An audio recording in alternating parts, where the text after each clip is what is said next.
450 volts. A substantial proportion of people do what they are told to do, so long as they perceive that the command comes from a legitimate authority.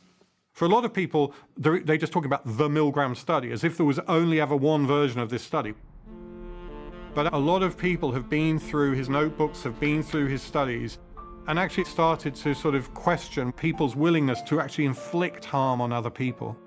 Now listen carefully to the instructions, please. Really at the core is this tension between, on the one hand, listening to the voice of the experimenter saying, We must continue. Go on, please. and on the other hand, listening to the cries of the learner. Oh!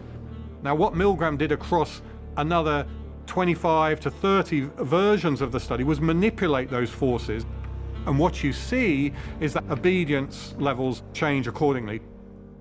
In other conditions, the learner stops making those cries in pain, and all you hear is the voice of the experimenter. Continue, please. 100% of people go right to the end of the shock board. Another one is, rather than being in a room off to the side, he brings the learner into the room. But the teacher has to press their hand on the shock plate where they're getting the electric shocks.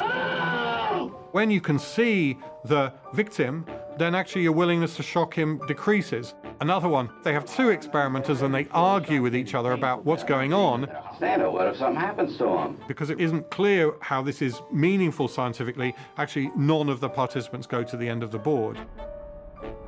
The dominant response across all the trials, about 58% of people refuse to go to the end of the shock board. So actually, disobedience is a key part of the narrative in some versions of the studies. There's one variant, it was condition 24, and it involved the participants bringing along a friend, and the friend then became the learner, and the participant became the teacher. I need to go through this any further. And what you found actually was in that condition, a very small percentage of people, I think 15% of people went to the end of the shock board. Whether the learner likes it or not, we must go on until he has learned all the word pairs correctly.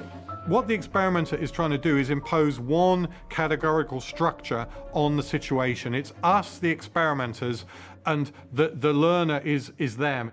My number one choice is that I wouldn't go on if I thought he was being harmed. The participants say, no, there's a different categorical structure here. The learner is not them, that's us. I'm sorry, I'd rather just call it off and let it go. In the lab, Milgram's disobedient subjects resisted commands to harm others. But what about in the real world?